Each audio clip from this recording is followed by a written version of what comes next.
Wyn and I want to express our gratitude for every one of our listeners. Thank you for being a part of this podcast and sharing this space with us each week. We are now offering an opportunity to work with Wyn or myself individually in a deeper look towards what's true about life and who you really are.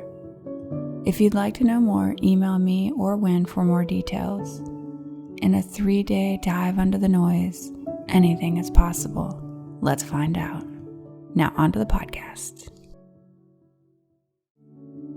Welcome. This podcast is an exploration into being human and what's possible when there's less attention on the noise in our heads. Warning. While listening to this broadcast, you may experience moments of deep peace, sighs of relief, personal insights, or long stretches of dead air. Do not be afraid. This is normal. Under the Noise with Wyn Morgan and Kate Roberts. Welcome to Under the Noise. I'm Kate Roberts and I'm here with my co-host Wyn Morgan, and joining us today is Teri. Hi, Teri. Hi, Kate and Wyn. Hi. So Teri, I don't know if you've heard the podcast before, but I have. when we have guests on, our favorite question to ask our guests, of course, is what would you love for the audience to know about you right now?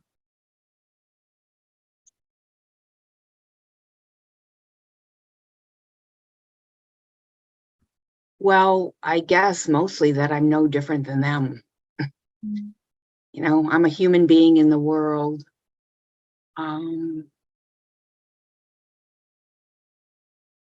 Wanting to show up in life as an alive human being with the lights on, and I guess wanting to take in this experience of life that we have. And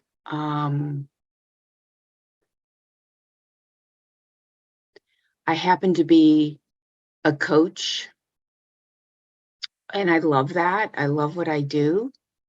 And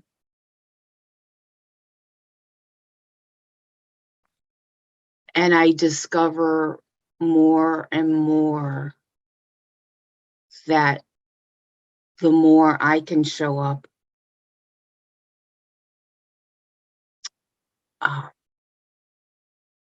with my lights on,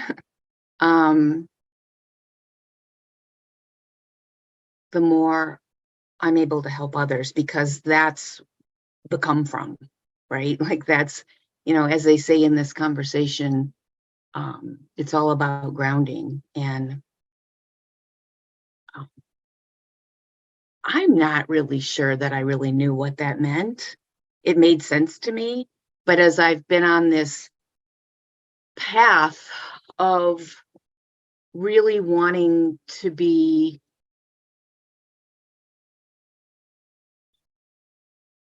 help people, and wanting to be effective in helping people, the more I've just seen over and over again that that it's where I'm coming from that is, I think, most helpful to others. So I don't know, that's a long answer to your question. I'm a human being figuring this thing called life out, basically. And I'm a coach. And I love what I do.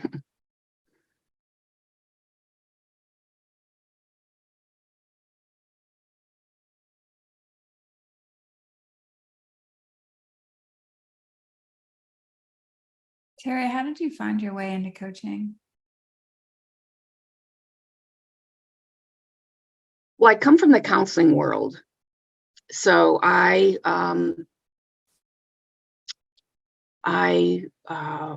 have always been really interested in this experience of being human. I mean, from the time I was young, you know, that's just something that was in the cards for me. And so I got a master's degree in counseling, and I worked as a licensed counselor. And like you hear this story a lot, it seems, in this community. I got burned out on it. Like I really didn't know. I didn't know then what I know now. And that piece that I know now is huge. I didn't have that back then. So I was working as a counselor, with all my theories and everything that you learn, and it always felt like something was missing.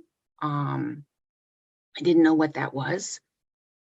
So I got out of doing that in the way I was doing it, and sort of followed the breadcrumbs to something that I was very interested in because of the work I did, and that was in working with kids with learning disabilities. And so I did that for a period of time. I owned a business that worked with kids with learning disabilities, and loved doing that. And so the way I've showed up in terms of helping people has changed, but the big shift was about 12 years ago, when I was diagnosed with cancer, with breast cancer. And I was, it has a way of getting your attention when you're faced with a life-threatening illness. It really has a way of getting your attention, and it got my attention in a big way. So I was making a lot of changes in my life post cancer, in terms of taking care of myself and eating well and paying attention to what I'm putting on my body and what toxins I'm exposing myself to and all that kind of stuff that is important. But then I got super curious because what I found myself doing was getting really kind of fanatical about it. Like really fanatical about what I was eating, and oh my gosh, was this good or was this bad? And then it occurred to me that level of stress from spinning around in my head with all these rules and then feeling that in my body had to be at least as unhelpful for me as, sugar, right? Like I could feel it. And so through that kind of recovery time, I was listening to Hay House Radio, and ran across Michael Neal, and had a huge wake-up call. It was like, this is the missing piece. Like, this is the missing piece that's a game changer. So that sort of, then I got interested again in helping people. Like I got interested again in well-being, and where does well-being come from? And so at that point in time, I got pretty committed to re-entering the coaching / counseling world, coming from a different perspective. And that's the journey I've been on for, I don't know, 8 or 9 years. I've lost track of time, something like that. And it is a game changer. Turns out it is a game changer. How do you describe that in your words, Teri? Game changer? Yeah. The game changer that you've seen.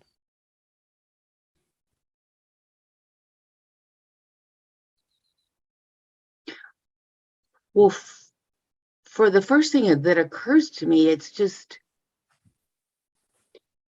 so much simpler. And it feels way more organic. And it feels more it feels more loving. And it feels more in alignment with who we are and how we operate. It just all makes way more sense. Now, I would say it's simple, but not easy. Like the things we talk about are really simple.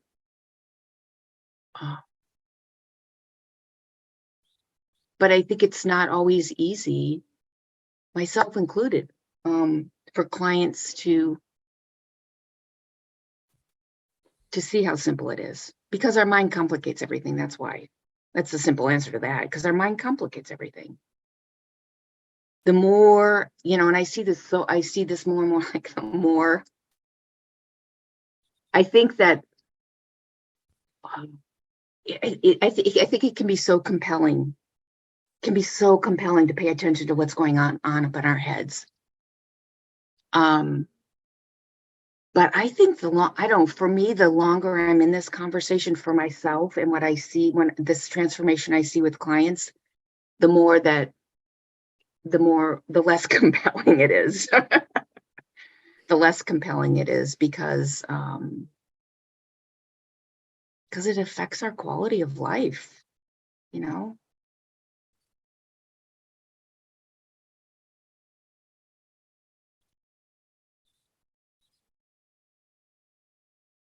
When we live up, when we pay attention to, when we take seriously, when we turn the volume up on all of the judgments in our head, it doesn't feel good. It doesn't feel good in our bodies.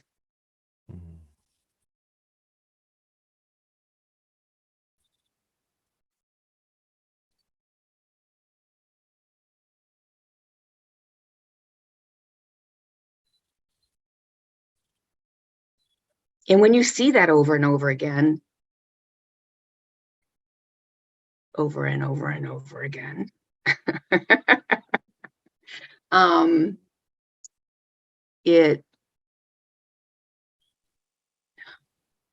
it seems to make it easier to choose to take your hands off the steering wheel.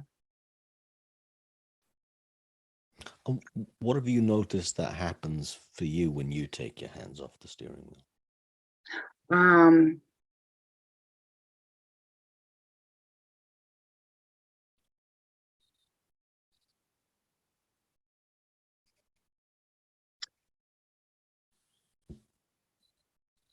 What happens is that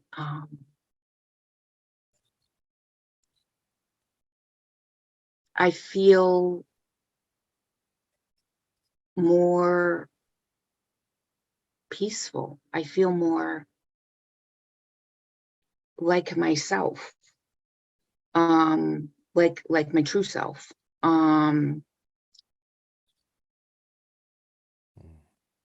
Because for me, taking my hands off the steering wheel is about trusting the system. It's about trusting the system. It's like I was thinking about this the other day, because I don't do this very often, and you can tell by looking at my car. But my husband takes his car through the car wash frequently.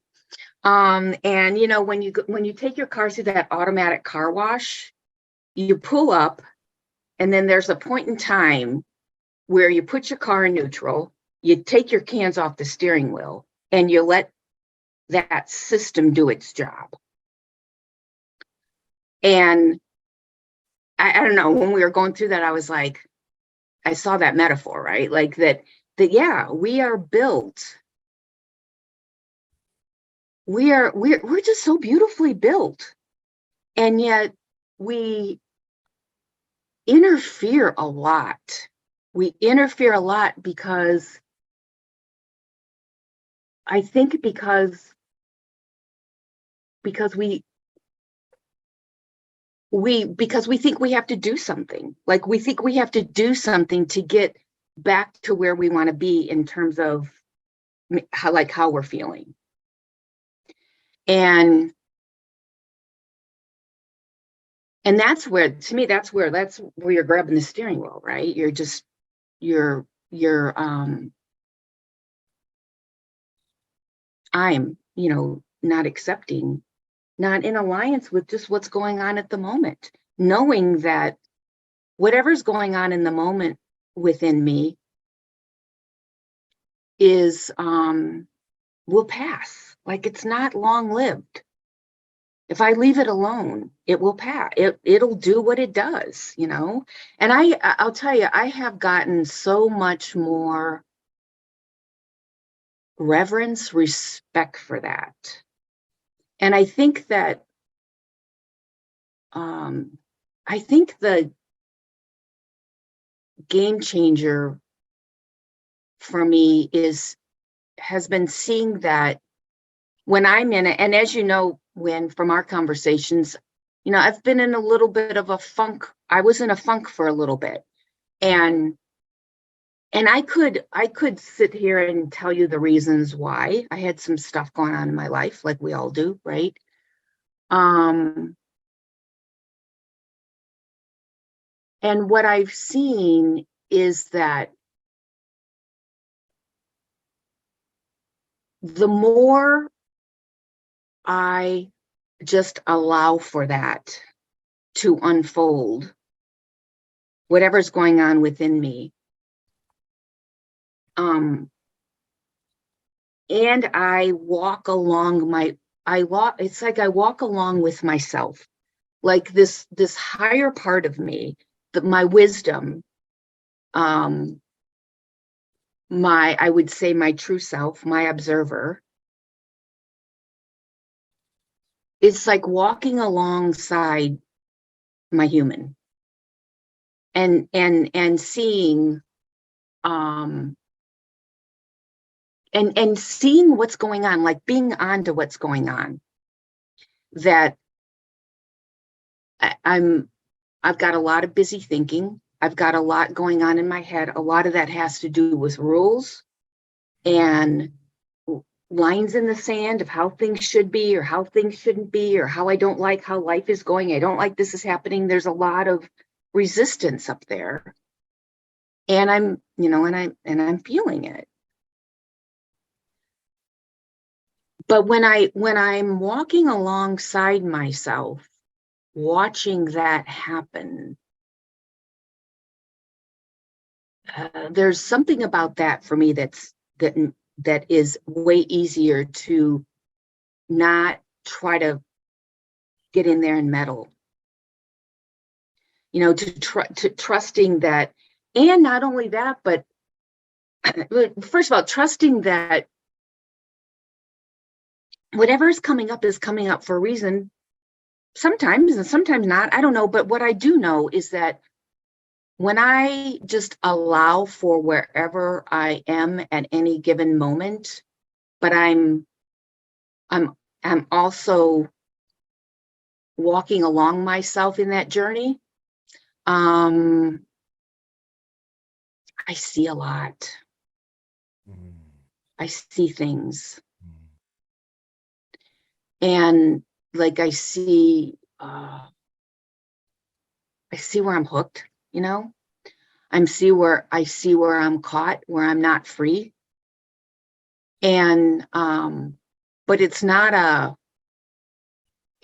like, oh, holy shit, like, well, I don't know if I can cuss on here, but it's not like, like, oh, something's wrong with, it's not that judgment kind of thing. It's more curiosity, right? It's more like, oh, wow, that's interesting. And a lot of times it's in the seeing it where it just sort of dissipates, whatever that thing is that's got me hooked at that moment. I don't know. Is this making sense? It is to me. Is it making sense, Kate? Yeah, it is. Yeah. So, and I saw this a couple weeks ago when I was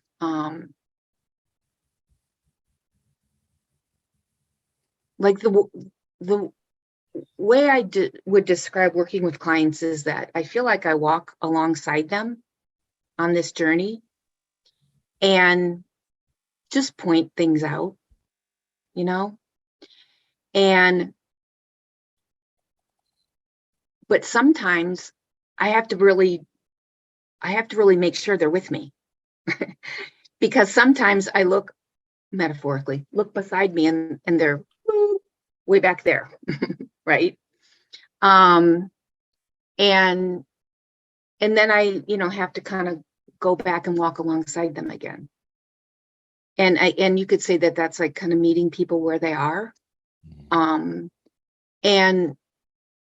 so what I'm describing in terms of the internal process of what is almost like I'm walking alongside me.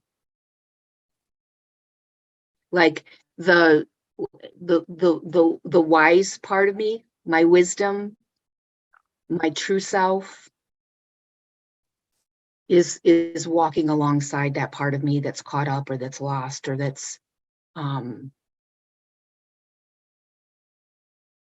autopilot, falling asleep again. And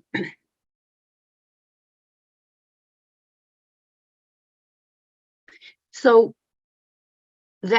seeing that, and I've seen that over and over again as insights go, right? We see these insights over and over again, just from different angles. I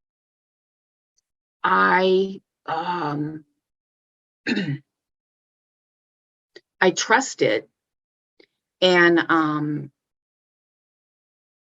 it seems it feels less and less necessary, and actually not even appealing to get in there and mess with the system.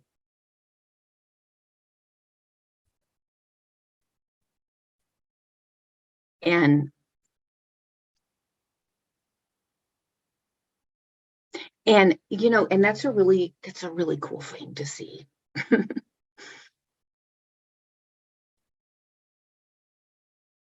And sometimes that's a hard thing. I think that's a hard thing sometimes to want to hear, especially when you first show up in a conversation, whether it's coaching or therapy, right? You're there to make changes. Yeah.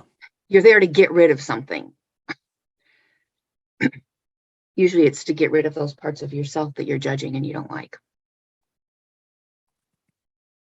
But I don't know, seems like it's the opposite.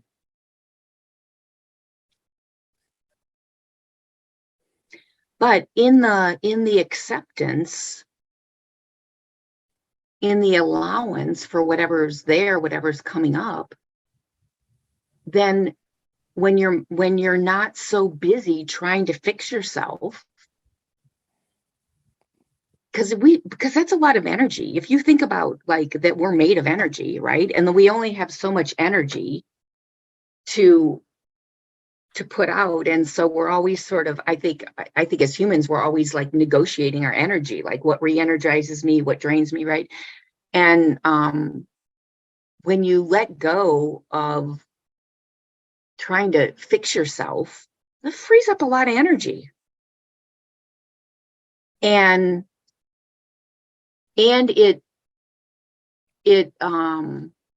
what happens when you free up a lot of energy and you're not busy spending your energy is, you're more calm inside, you're more quiet inside, not necessarily on the outside, but you just feel more calm, you feel more in alignment with who you are.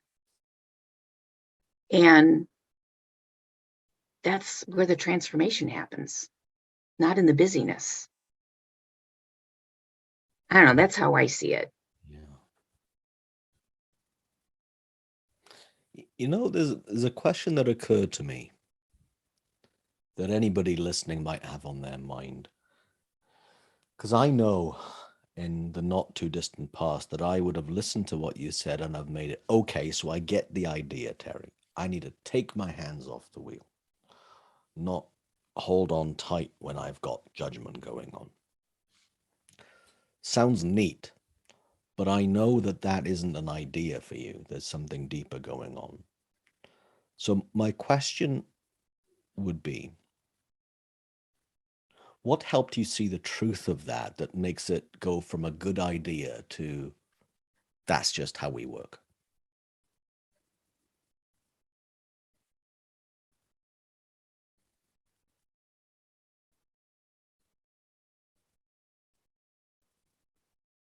By allowing for the experience. I mean, we learn from experience, not from just the knowledge in our head. We learn from experience. So it's the allowance to have the experience, whatever that is, and not be afraid of it.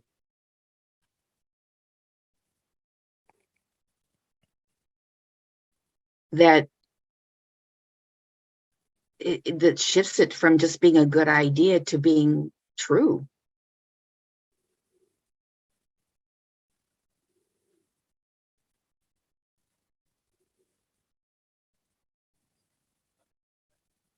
And it's like it goes from being a good idea in your head to you embody it. You embody it.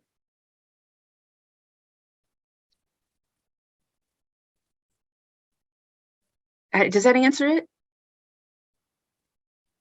Yeah.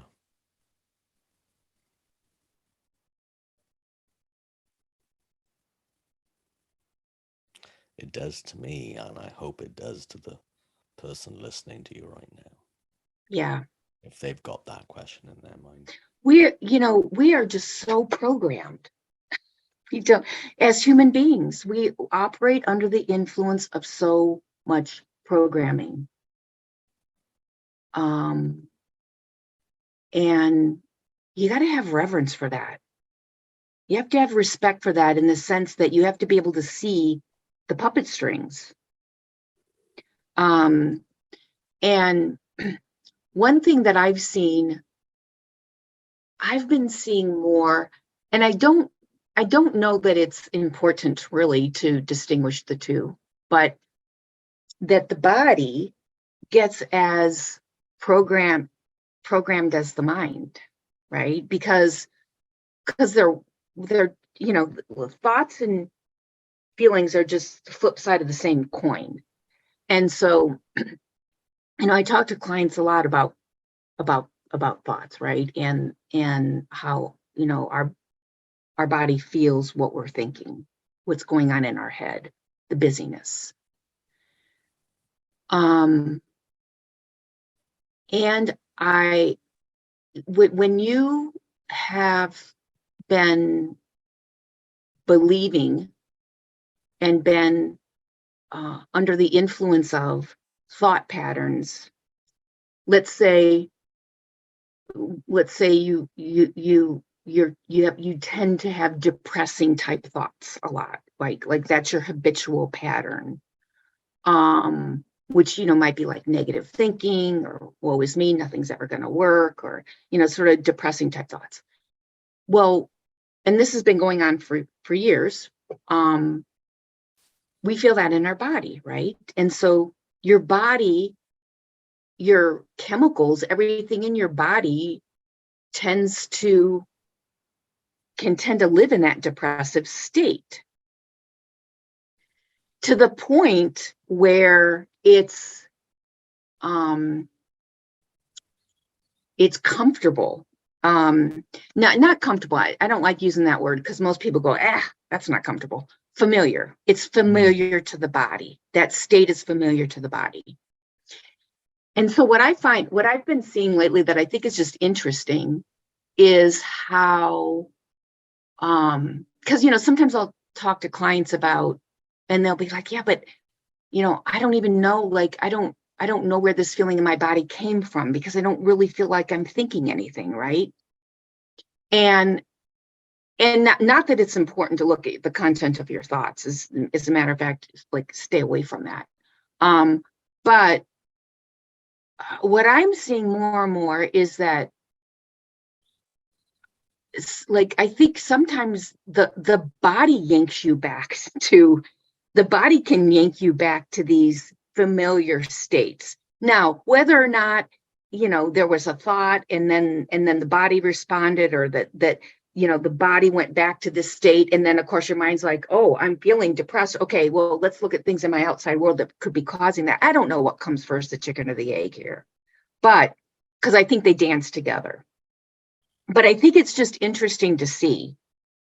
So I had an experience, I'll share it with you. It's a little bit vulnerable to share, but what the heck? We're all good friends.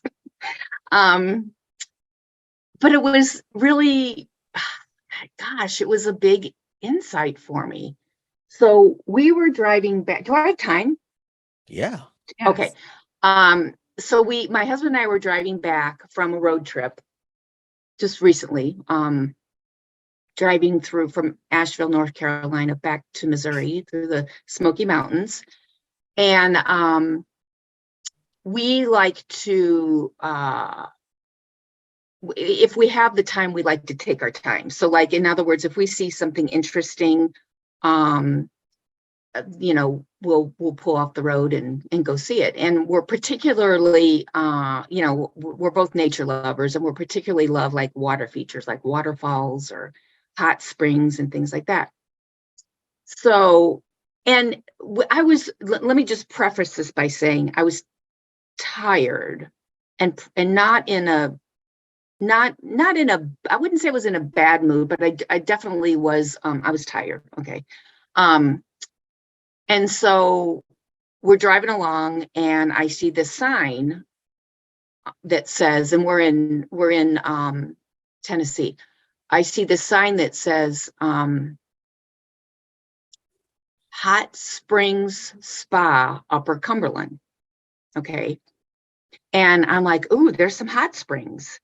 And I said, it's exit 19 or whatever. And so usually what we do is when we do that, he'll get off the exit, and then I'll look to see how far it is. Because sometimes you can go through these rabbit holes, right? Where you get off the exit and then it's like 45 minutes to get there.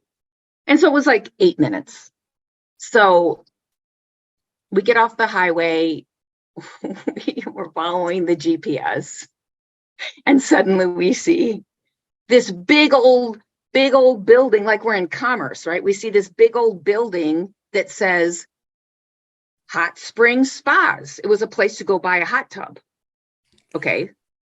Right. And so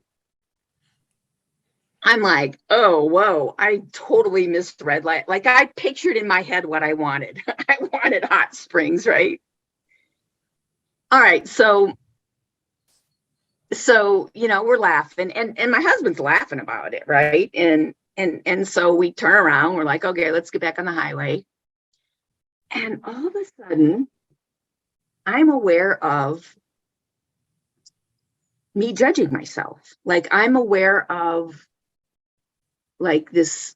First of all, it seemed to me that all of a sudden my body got gripped with this feeling. And I'll share, I think it's important. I don't know. I hope this is helpful for people, because it's, I don't care about telling my own story. I'm telling it to be helpful. When I was younger, actually my whole life, since I can remember words coming out of my mouth, I tend to say things that don't always make sense. Like I will use a word in the wrong context, right? I will say things that as soon as they come out of my mouth and I see the reaction of people thinking, yeah, wrong word, wrong context. And when I was younger, I grew up in a family of boys, right? So they were constantly laughing at me. Okay. And because, and rightfully so, I would say some things that would be like, what are you talking about? And so I, at an early age, started like thinking I was stupid, like, because I made a comment, I used a word, and I don't know, probably now with all the diagnosing they do, I probably have some kind of word recall, something going on in my brain. I don't know. My brain's a little scrambled sometimes. But the thing is like, so for a long period of time in my life, I didn't like to put myself out there. Like I would never do something like this because God forbid I would say something stupid. So I don't really care anymore. But what I found interesting is that something in me went to that place of feeling stupid. Like I felt this in my body. It was a familiar feeling. And so I said to my husband, I'm like, I feel like such an idiot. I can't believe I read that sign and thought it was a hot spring. And here we show up at a store, and I know the reason why I went there was because like there's so many times I do what I just did, like, and I just laugh at it. Like I'm like I entertain myself a lot of times, right? But that particular time I wasn't laughing at myself, but I know that's because I was kind of tired, right? And I was in a little bit of a low state of mind to begin with because I was tired. And so it hit me differently. So here's what I found interesting about this is that there was part of me that was saying, well, why are you even saying this?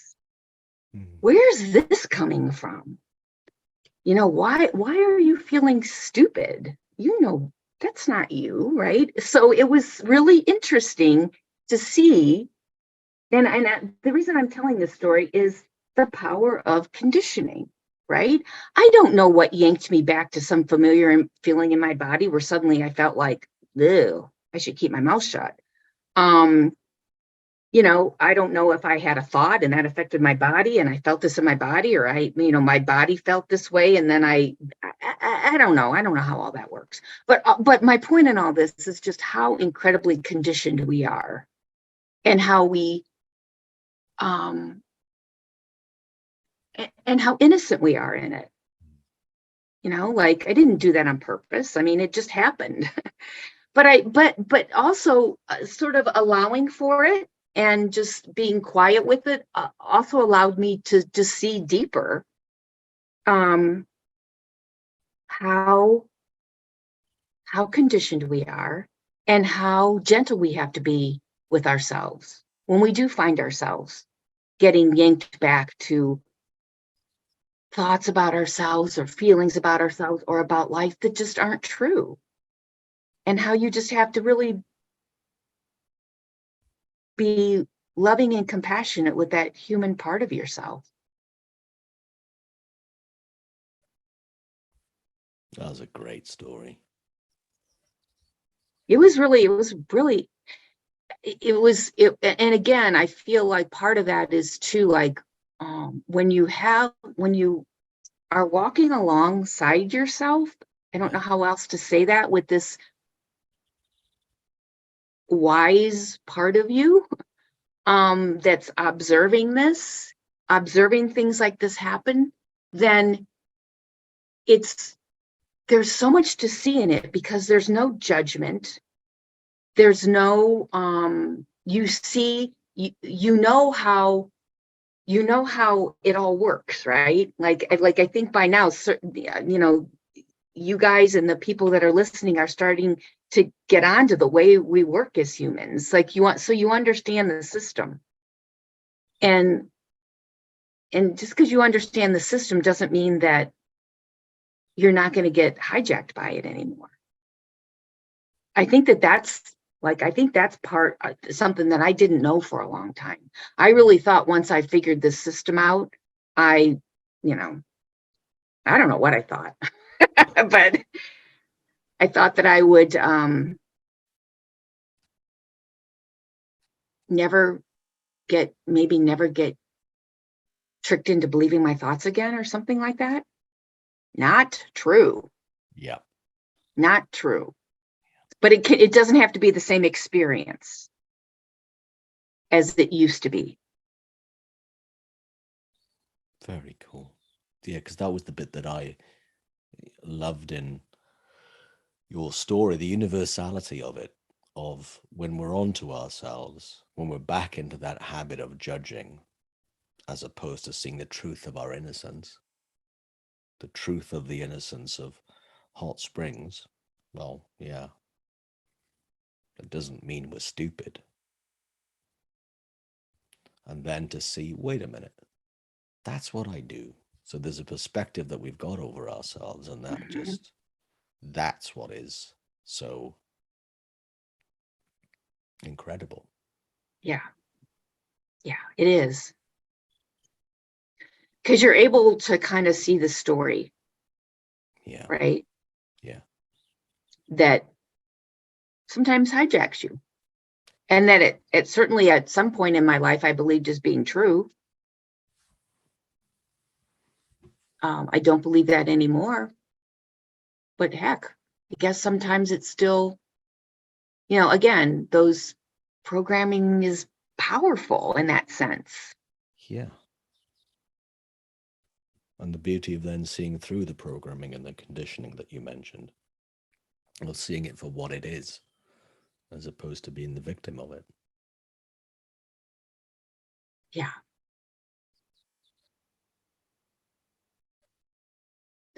I think it takes a lot of courage to be on this journey. I do. Say, Got to be. Say why that is true for you.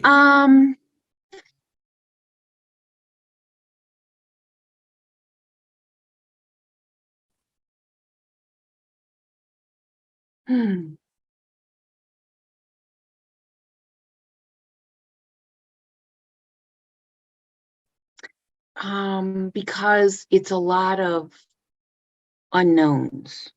It's a lot of getting away from rules. And this one author that I've been following lately that I really like talks about going from laws to awe. And in the context of what she was saying, the way that she was saying it was going, when she says laws, she's talking about the rules, all the rules we have in our head, right? And from living our lives according to all these black and white rules that we have, to living life more in a state of awe and reverence, which is way more open. And it's also a lot of willingness to step maybe in the unknown, and let go of everything we think we know. I don't know. I think that just takes courage. Don't you? I think it can. It wasn't that way for me. Not for me. It wasn't. Because to me, if it required courage, I wouldn't have done it.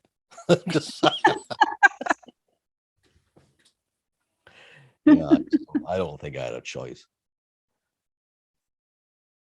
That would be my way of saying it for me anyway.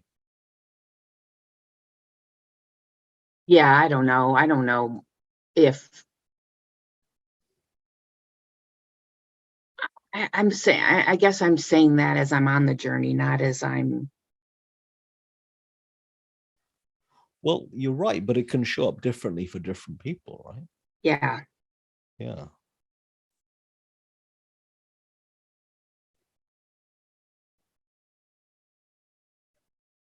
What do you think, Kate? Well, I had a couple of thoughts that showed up, Teri, when you were talking. And over the last couple of months, I've had some things kind of just show up in my life that, like, to some extent,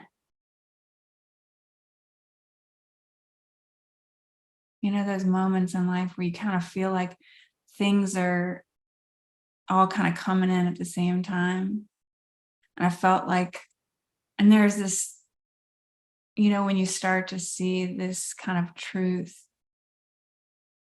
there is a gap between falling completely into it,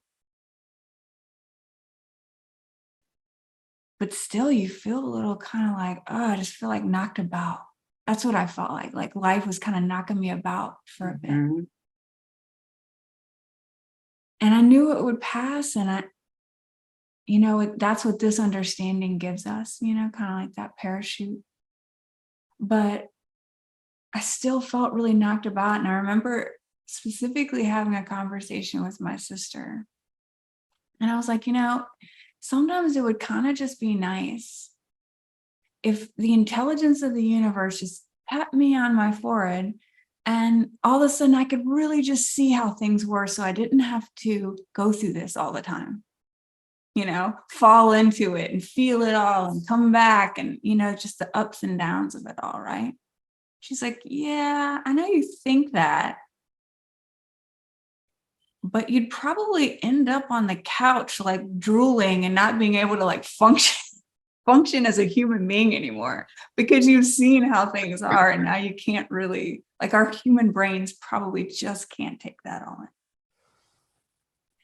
And there was a couple of things that came out of that conversation. And it was like, the first one was, yeah, that's probably true. And that would suck. Because then I don't get to like engage in life anymore. Right. And have those small insights, because you don't get to have that anymore because you're done. You're cooked. Right. Mm-hmm. And then this knowing that life is bringing me these things as I can handle them. Mm-hmm. The perfect timing that I can handle them, in the book that I'm reading that can show me how to make sense of that to a certain extent and settle down, or the podcast or something, something's coming to support me as I see this deeper. And then the other thing I realized is that I still think something's wrong with what I'm going through. Mm-hmm. Not right. This is not right that this is happening. And I'm trying to get beyond. I'm trying to get past it. I'm using my knowledge of the 3 principles to get me past this event, because it's not okay that I'm feeling this, that I'm going through this, right?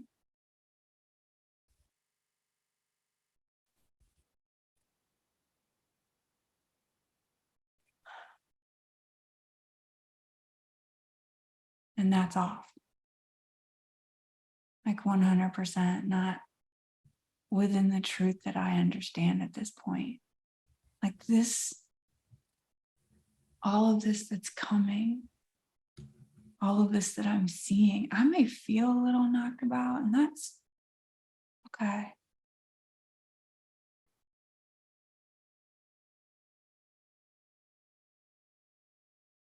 But there's a perfection. And when I lay down all my ideas and my beliefs that somehow this is not okay,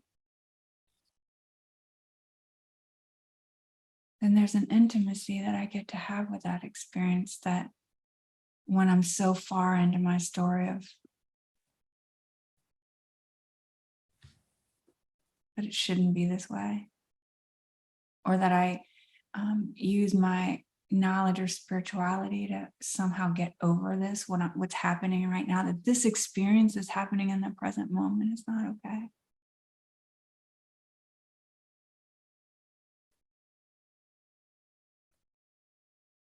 And I get to just be with it, like almost like, and when you and I have talked about this, about kind of being like bringing presence into that experience. And when I'm not pushing up against it, I get to have this intimacy with it. And I get to see things like, to your point, Teri, those things show up for me as well. And I remember specifically a friend saying, and she would have said it to you in this way, like, Teri, that voice served you with your brothers.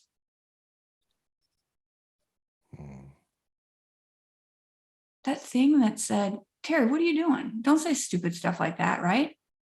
It's keeping you from getting shamed by your brothers. It's protecting you in every way that it knows how to protect you. Mm-hmm. It's perfection. Mm-hmm.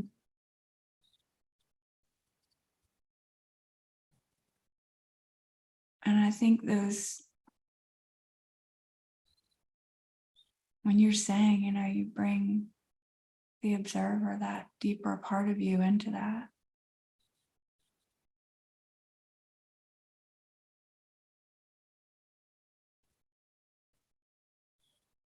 Man. And that's where we're really like, no matter what our mind says about it, that's when we're really engaging with life. Because there's not anything that's off limits for us to feel or to experience. Yeah. Yeah. We're in direct contact with life, and we don't need anything to numb ourselves from it. Right. Not when it's allowed. Exactly. That's beautiful, Kate. I love the word. I love that you use that word, intimacy. Because when you allow, you get intimate with it. And not with our story about it. Right. Not it's not intimacy with that. I don't think. Right. It's the feelings that's happening in our bodies. It's the moment. You're like almost intimate with the moment, like the now, right? Mm-hmm. In a way that it gets to say, hey, these are just the things that I brought with me. Mm-hmm. I don't necessarily believe anymore. Mm-hmm. But thanks, because you did help me. You helped me so much when I was growing up. Yeah. Well, at least once. At least once, because sometimes, well, in my experience anyway, remembering some of those things, it was a good idea once. Hey, don't say stupid stuff. But then all of a sudden, that becomes my way. And it had absolute positive intent once. It was genius and wise once. But once isn't the rest of my life. Yeah. And the other bit that I loved in this about the intimacy word that you've both just been mentioning is about being intimate with being alive. Yeah. Which is accepting all of it and not pushing away whatever we're experiencing in the moment.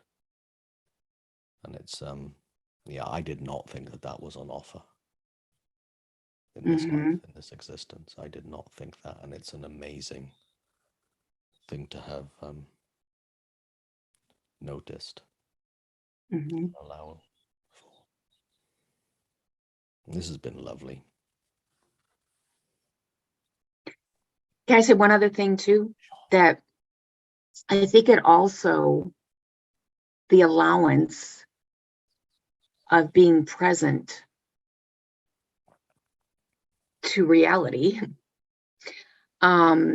is that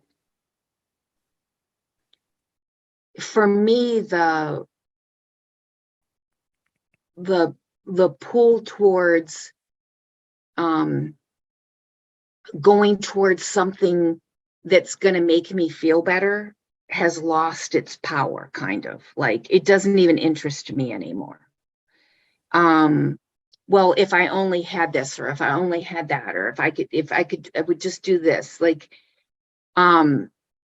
which is sort of interesting because it's kind of easy to see how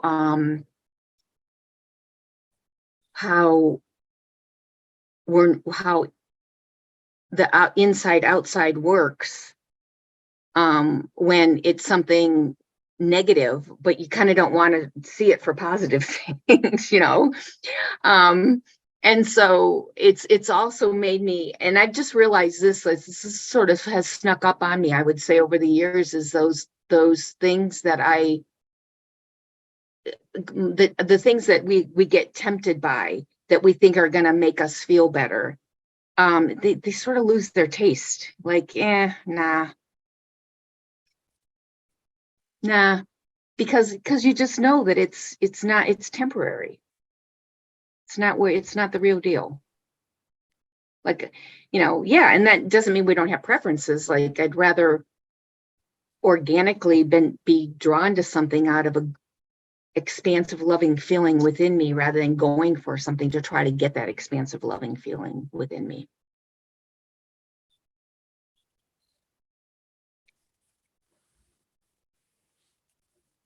That's a lovely point to wrap this conversation up, Teri. Really is. So we'll add the contact details for Teri if you want to get in touch with her about anything that you brought up. So you'll see her contact details wherever you found this podcast. It's been a treat as always to speak with you, Teri, and thanks for sharing so much. And Kate, as always, this has been such a fun hour we've had together. Thanks, Thank Teri. you. Yeah, it's been nice talking to you, Kate, and getting to know you a little bit. Same. You've been listening to this week's thank you, episode Wyn. Thank you, Teri. You've been listening to this week's episode of Under the Noise with me, Wyn Morgan, my co-host Kate Roberts, and this week's guest, Teri Whiteman. If there's any questions you've got or any observations you'd love to share from today's episode, then please let us know. Our emails are on the outro that you'll hear Kate talk about in a moment, and where you found this podcast. We wish you a good week. Take care, everyone. Bye. Bye. Thanks for joining us.